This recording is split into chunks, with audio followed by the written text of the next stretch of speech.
एक इंसान के मरने के बाद उसकी डेड बॉडी को कंप्लीटली डिकम्पोज होने में कुछ हफ्तों से लेकर कुछ साल भी लग सकते हैं। ये टोटली डिपेंड करता है उस डेड बॉडी को कौन से एनवायरनमेंट पर रखा गया है, जो वेरी करता है उस एनवायरनमेंट के टेम्परेचर, ह्यूमिडिटी, इन सब के ऊपर। लेकिन मरने के बाद अगर इंसान के डेड बॉडी को एक मॉमी में कन्वर्ट करते हैं तो 1000 साल बाद भी उसकी बॉडी डिकम्पोज नहीं होती। आज मेडिकल साइंस बहुत इंप्रूव हो चुका है, लेकिन एक ऐसे पॉसिबल था कि आज से करीबन हजारों साल पहले इजिप्टियंस मरने के बाद इंसान के डेड बॉडी को मॉमी में कन्वर्ट करते थे। आर्कोलॉजिस्ट के एक नए रिपोर्ट के मुताबिक वर्ल्ड की सबसे ओल्डेस्ट मॉमी जो पोर्तुगल से मिली है वो करीबन 8000 साल पुरानी है। लेकिन कुछ साइंटिस्ट का मानना है एक एक्सीडेंटल केस भी हो सकता है। लेकिन मॉमिफिकेशन के प्रैक्टिस के जितने सबूत मिले हैं वो प्राचीन इजिप्टियन डायनेस्टी के साथ मिलते हैं।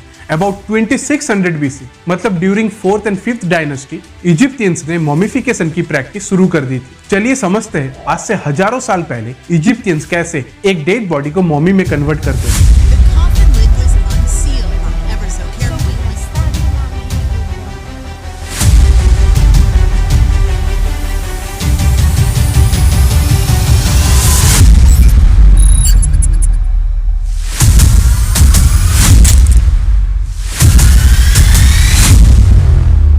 इंसान के मरने के बाद, मतलब जब इंसान की सांसें रुक जाती है, तब इंसान का दिमाग, मतलब उसका ब्रेन और उसके नर्व सेल सबसे पहले डीएक्टिवेट होते हैं, क्योंकि एक ब्रेन को एक्टिव रहने के लिए उसमें कंटिन्यूअस ऑक्सीजन सप्लाई की जरूरत पड़ती है। और ब्रेन के बाद नंबर आता है इंसान के दिल का, ह्यूमन हार्ट, और उसके बाद लीवर एंड किडनीज। ऐसे इंटरनल ऑर्गन एक इंसान के मरने के बाद करीबन 1 घंटा तक फंक्शनेबल हो सकते हैं। फिर डीएक्टिवेट होता है इंसान का स्किन और हार्ट वल्व, जो मरने के बाद करीबन 1 दिन तक फंक्शनेबल हो सकता है। और लास्ट में डीएक्टिवेट होता है व्हाइट ब्लड सेल्स, जो मरने के बाद करीबन 3 से 4 दिन तक भी मैक्सिमम फंक्शनेबल हो सकते हैं। लेकिन आज से हजारों साल पहले जब इजिप्ट में कोई इंसान की मौत होती थी, तब उसके डेड बॉडी को मॉमीज में कन्वर्ट करने में करीबन 70 डेज का वक्त लगता था। और इस पूरे मॉमिफिकेशन के प्रोसेस को कंप्लीट किया जाता था एक नॉलेजेबल प्रीस्ट के देखरेख में। इजिप्टियंस के मुताबिक मौत के देवता थे एन्यूबिस, जिसका सर एक सियार, मतलब एक जैकाल की तरह दिखता था। इसीलिए प्रीस्ट इंटर मॉमिफिकेशन के प्रोसेस में अपने चेहरे पर एक एन्यूबिस का मास्क लगाकर रखते थे। इस पूरे मॉमिफिकेशन के प्रोसेस को 5 स्टेप में डिवाइड किया जाता है। सबसे पहला आता है प्रिपेयर द बॉडी। एक इंसान के मरने के बाद सबसे पहले उसका दिमाग, उसका ब्रेन डीएक्टिवेट होता है, इसीलिए सबसे पहले ब्रेन को बाहर निकाला जाता है। लेकिन इंसान के सर को बिना चोट पहुंचाए, बिना डैमेज किए ब्रेन को बाहर निकालना इतना आसान नहीं है। इसीलिए वो लोग एक स्पेशल इंस्ट्रूमेंट का यूज करते थे, जिसे क्रोसेट हुक नीडल्स कहते हैं। क्रोसेट हुक नीडल्स की मदद से इंसान के ब्रेन को छोटे छोटे टुकड़ों में तोड़ते हैं और नाक के रास्ते उसे ड्रेन करके बाहर निकालते हैं। ये सुनने में जितना आसान है उतना आसान है नहीं, क्योंकि अगर एक छोटी सी भी गलती हो तो इंसान का पूरा चेहरा बर्बाद हो सकता है। इंसान के दिमाग को बाहर निकालने के बाद उसी रास्ते इंसान के दिमाग के अंदर, उसके स्कल के अंदर ट्री रेजिन्स फील किया जाता है। ट्री रेजिन्स में कुछ केमिकल प्रॉपर्टीज होती है जिसके एंटीबैक्टीरियल इफेक्ट्स दिमाग को फिर से डिकम्पोज होने से प्रोटेक्ट करता है। ह्यूमन ब्रेन्स के बाद बारी आती है ह्यूमन इंटरनल ऑर्गन्स की। इजिप्टियंस मानते थे इंसान के शरीर में सबसे पवित्र होता है उसका हार्ट, उसका दिल, क्योंकि वहां पर इंसान की आत्मा बसती है, जो मरने के बाद एक इंसान को पुनर्जन्म लेने के लिए मदद करती है। इसीलिए वो लोग डेड बॉडी के अंदर हार्ट को छोड़ देते हैं। लेकिन हार्ट को बिना डैमेज किए बाकी इंटरनल ऑर्गन्स को बाहर निकालना पॉसिबल नहीं है। ह्यूमन इंटरनल ऑर्गन्स को बाहर निकालने के लिए बॉडी के लेफ्ट साइड में एक कट किया जाता है और सारे ऑर्गन्स को बाहर निकाला जाता है। सारे इंटरनल ऑर्गन्स को बॉडी से बाहर निकालने के बाद इंसान के हार्ट को अलग से रखा जाता है, क्योंकि इंसान के बॉडी के अंदर फिर से हार्ट को प्लेस करना होता है। और बाकी इंटरनल ऑर्गन्स को अलग अलग कैनोपिक जार के अंदर रखा जाता है और सारे जार को नेट्रॉन सॉल्ट से फिल किया जाता है। नेट्रॉन सॉल्ट कोई नॉर्मल सॉल्ट नहीं है, ये 2 एल्कलाइन सॉल्ट का मिक्सचर है, सोडियम बाइकार्बोनेट और sodium carbonate decahydrate. Natron salt body के सारे मॉइस्चर को, बॉडी के सारे पानी को एब्जॉर्ब कर लेता है और जो फैटी मेम्ब्रेन्स होते हैं उसको कन्वर्ट कर देता है एक सॉलिड सब्सटेंस में। अब शुरू होता है अगला step, dry the body. Human body से सारे इंटरनल ऑर्गन्स को बाहर निकालने के बाद ह्यूमन बॉडीज के अंदर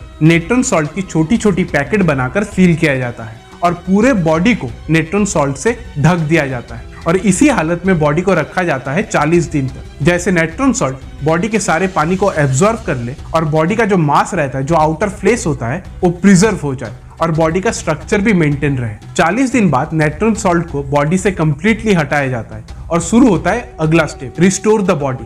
40 दिन तक बॉडी के अंदर और बॉडी के बाहर नेट्रॉन सॉल्ट रहने की वजह से पूरी बॉडी सूख के कड़क हो जाती है, चिमड़ जाती है और बॉडी का कंप्लीटली स्किन घना काला हो जाता है। और मरने के 40 दिन बाद ऑब्वियसली बॉडी से स्मेल भी आ रही होगी। इसीलिए इस स्मेल को दूर करने के लिए इजिप्शियंस नॉर्मली परफ्यूम्स का यूज करते थे और पूरे बॉडी को फिर से थोड़ा फ्रेश और ताजा दिखाने के लिए इंटायर बॉडी को वो लोग सेडारवुड ऑयल से मसाज करते थे, जैसे बॉडी फिर से थोड़ी फ्रेश दिखे। फिर चेहरे पर मेकओवर किया जाता है और नकली आंखें बिठाई जाती है। अब अगला स्टेप शुरू होता है रैप द बॉडी। इस प्रोसेस में बॉडी को कंप्लीटली सील करते हैं और बॉडी को कवर करते हैं। बॉडी को कंप्लीटली सील करने के लिए ट्री रेजिन्स का यूज होता है। उसके बाद पूरे बॉडी को लेनिन फैब्रिक से कवर किया जाता है। हाथ और पैर के उंगलियों को अलग से रैप करते हैं, जैसे बॉडी का कोई भी पार्ट्स डैमेज ना हो। पूरे बॉडी को कंप्लीटली कवर करने के लिए इस प्रोसेस को 2 से 3 बार फॉलो करते हैं। बीच बीच में फैब्रिक के ऊपर कुछ मैजिकल वर्ड्स लिखा जाता है। इजिप्शियंस का मानना था इस वर्ड में कुछ शक्तियां रहती है जो बॉडी को डैमेज होने से प्रोटेक्ट करती है। और चेहरे को रैप करते वक्त जो बैंडेज का लेयर होता है, उस बैंडेज के लेयर के बीच में इंसान का नकली मुखड़ा बनाकर वहां पे प्लेस किया जाता है, जैसे बाद में इस बॉडी की पहचान हो पाए। और इसी तरह तैयार होता है एक डेड बॉडी से एक मॉमी। अब आता है लास्ट स्टेप, मॉमी के विदाई का वक्त। इस पूरे मॉमिफिकेशन के प्रोसेस के दौरान दूसरी तरफ पैरेलली तैयार किया जाता है मॉमी को दफनाने के लिए एक चेम्बर, जिसके वॉल पर पेंटिंग बनाई जाती है, फर्नीचर बनाए जाते हैं, खाने की पूरी लिस्ट बनाई जाती है, हर वो चीज बनाई जाती है जो उस इंसान को पसंद थी। और विदाई से पहले प्रीस्ट डेड बॉडी के सामने कुछ मैजिकल वर्ड्स, कुछ मंत्र का जाप करते थे और एक स्पेशल इंस्ट्रूमेंट का यूज करके बॉडी के सारे पार्ट्स को टच किया जाता है। इजिप्शियंस का मानना था ऐसा करने से मरने के बाद मतलब आफ्टर लाइफ वो डेड बॉडी एक जिंदा इंसान की तरह चेम्बर के अंदर काम करेगी। अगर उसे कुछ खाने का मन होगा तो अपना मुंह खोल पाएगी। सारे वो खाने के चीज हकीकत में बदल जाएंगे जो उसे खाने का मन होगा। और इस एंटायर सेरेमनी को कहा जाता था ओपनिंग ऑफ द माउथ, जिसके बाद मॉमी को एक कॉफिन के अंदर रख दिया जाता है और उसके सारे इंटरनल ऑर्गन्स को उसके साथ ही दफना देते हैं और कॉफिन को उस चेम्बर के अंदर रख दिया जाता है और चेम्बर का दरवाजा कंप्लीटली सील कर दिया जाता है, जैसे कोई भी उस चेम्बर के अंदर एंटर ना कर पाए। ये तो हो गया मॉमिफिकेशन का इंटायर प्रोसेस। लेकिन इजिप्शियंस ऐसा करते थे क्यों? वो क्यों मरने के बाद एक इंसान की डेड बॉडी को मॉमीज में कन्वर्ट करते थे? इजिप्शियंस बिलीव करते थे किसी भी इंसान की आत्मा का घर होता है उसका खुद का शरीर। अगर उसके शरीर को डिस्ट्रॉय कर दे तो उसकी आत्मा कहीं पर खो सकती है। ये तो इजिप्शियंस का एक बिलीफ था। लेकिन सोचने वाली बात है, एक मॉमिस तो एक डेड बॉडी नहीं है, क्योंकि उसके ब्रेन को बाहर निकाला जा चुका है, उसके सारे इंटरनल ऑर्गन्स को बाहर निकाला गया है, उसके बॉडी से सारे पानी को, सारे मॉइस्चर को हटा दिया गया है। तो हजारों सालों बाद एक कैसे पॉसिबल है कि एक मॉमिस के एटोप्सी रिपोर्ट से साइंटिस्ट इतना तक पता कर सकते हैं जो उसकी मरने की एक्चुअल वजह क्या थी? कैसे उसके डीएनए सैंपल को कलेक्ट करके सेपरेट कर सकते हैं? आज भले ही मेडिकल साइंस बहुत इंप्रूव कर चुका है, लेकिन प्राचीन टेक्निक कुछ मामलों में आज भी बेहतर है।